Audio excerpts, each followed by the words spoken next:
Hi, everybody. Welcome back to our part two on our series working on our personal design logo project. So, again, going through some of those tutorials. The second one right now that we're trying to work on is still using Adobe Illustrator, but we're going to be going through the tutorial that is labeled Enhance Your Logo. So, let's go ahead and get Adobe Illustrator opened up. Okay, now that you have Adobe Illustrator open, that AI button right there, great. We go to the help button on the very top up here. Oop, went too far. Help, down to tutorials. Now that we have tutorials, we got to click the back button over here because we're trying to get towards the hands-on tutorials right here. Now we have hands-on tutorials. We're working on the make a logo section of graphic design. Now that we have that, let's go ahead and click on enhance your logo. Now I know it says 5 minutes. It's going to take us longer than 5 minutes to do. I definitely think they need to update their time slots on those. Let's go ahead and click on Start Tutorial. And here we go. So as we start things off, our goal is eventually to try and make this right side over here. We're starting with what we have over on the left. And up first here, what we have is we have 6 main pages of instructions. So start refining the logo art by adding one final piece to the B. And so we're going to do the selection tool. That's our open kind of arrow looking right here. We're going to click on the red line. Now that we have that, we go up towards the top left to edit, copy, and then we're going to go to edit, paste. So now we have that one copied right here. I guess let's see here, edit, paste in front. So paste in front will actually put right on top of each other. And then we click on for the next part, for part 3. I really wish that they would. We got show location. Let's see how well that works. Right there. You click on that button and it'll tell you right where to go. Nice hands-on tutorial. So we click the rotate tool right here. And then we are just going to rotate that up. And then we're going to try, oh, too far. Wish it told us the degree angle. Let me click back on this selection tool. And we're going to move that right somewhere about in there. There we go. Get that right in line with that. Nice. Now that we have that there, we go down to step 5. Oh, already did step 5. And we move on to our next step, step 2, or page 2. And now that we have that, we're still on the selection tool. We're going to go ahead and click on this little half circle shape underneath here. And then while holding the option button, because you guys are working on these on Macs, we are going to press and hold that option button, and we're going to drag that right side, and that's going to pull both sides in at the same time. We do not have to go very far at all. We let go of the mouse first, and then we let go of that option key. Just helps keep that scale going on there. It's nice. Pulled it right in, so it's no longer just sticking outside those edges there, and I will be looking for that, winching those out on the assignments on you guys. Let's go ahead. That's all we had to do on this one. Nice and straightforward. Let's move on to the third page of instructions. We're switching the stroke and fill. So currently right now, our B wings, so if I select their B wings right now, they are set to fill, and we want to enable strokes. We want to be able to enable those like kind of like the border edge going around. So we're going to click the swap and fill stroke button at the bottom of the toolbar on the left. So that's all the way down over to here. And there should be swap right there. A little double arrow will help to swap those two together. Now that we have those swapped, we're going to come over to the right side under the properties panel, and then come down to stroke, and we're going to increase that point all the way up to 20.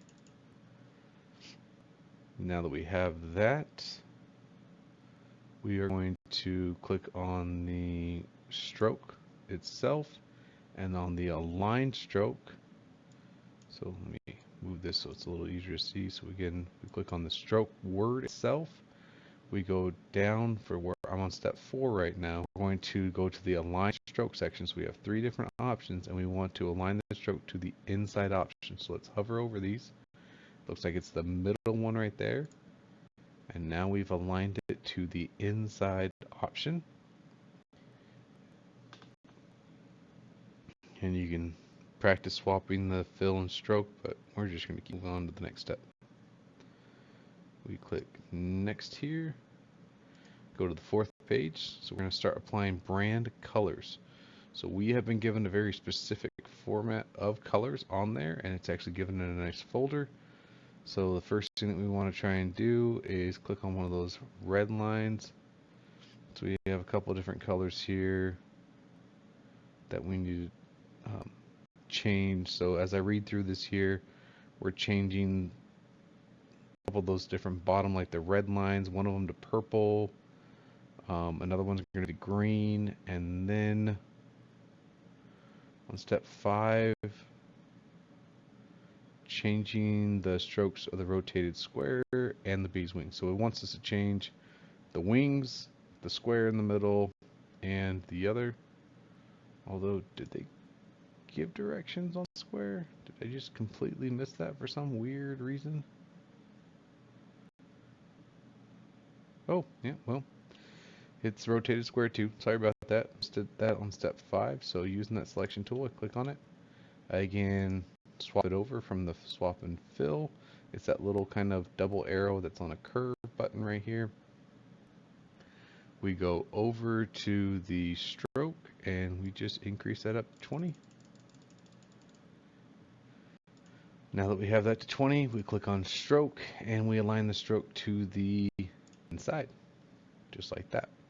This should make these 3 come to a very nice point, no overlapping. Definitely be able to know if you skip this step, if there is some of that overlapping happening.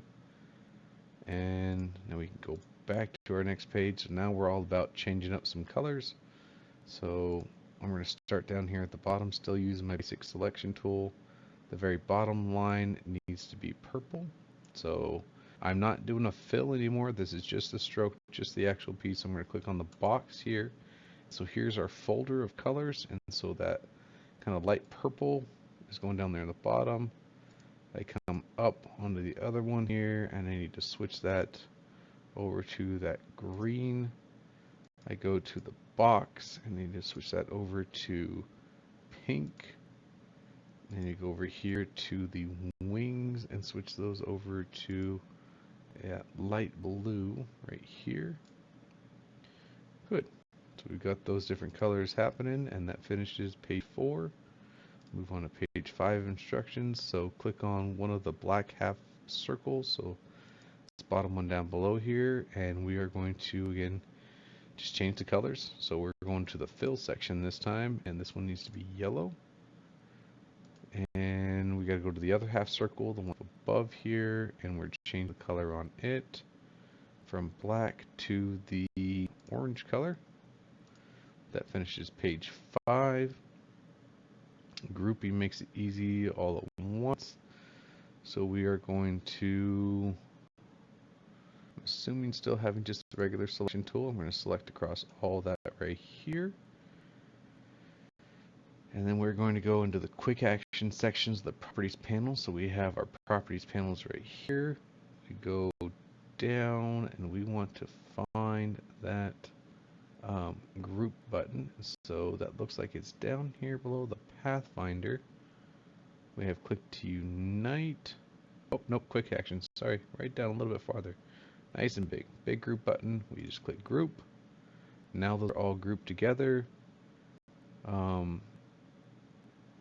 The dashed orange line won't be a part of the group because it's locked in place and you can't select it. So let's help to actually show that we moved it. So it'd be nice to be able to help have that so it's up and out of the way. That helps to show me that, hey, you actually did move this. And that is really our last spot that all we had to help actually do. And we click next and that's all done. So all we got to do now is just take our screenshot. I should hopefully be seeing that dash line in here somewhere, hoping to show that you didn't just take a screenshot of the example one over here. Like there should actually be this over here seen on that dashed line, so I actually know which one you did.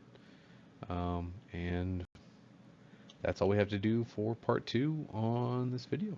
So hope that helped out. If you got any questions, definitely reach out in class. Post a question on the video.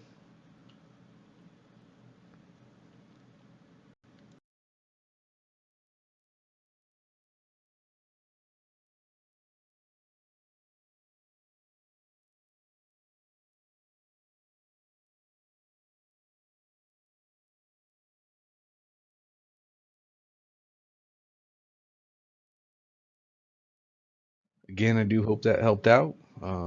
Make sure to look forward for our next video on part 3. We're still going to be working on Adobe Illustrator and still on that kind of make a logo section of the help tutorial. So thanks again.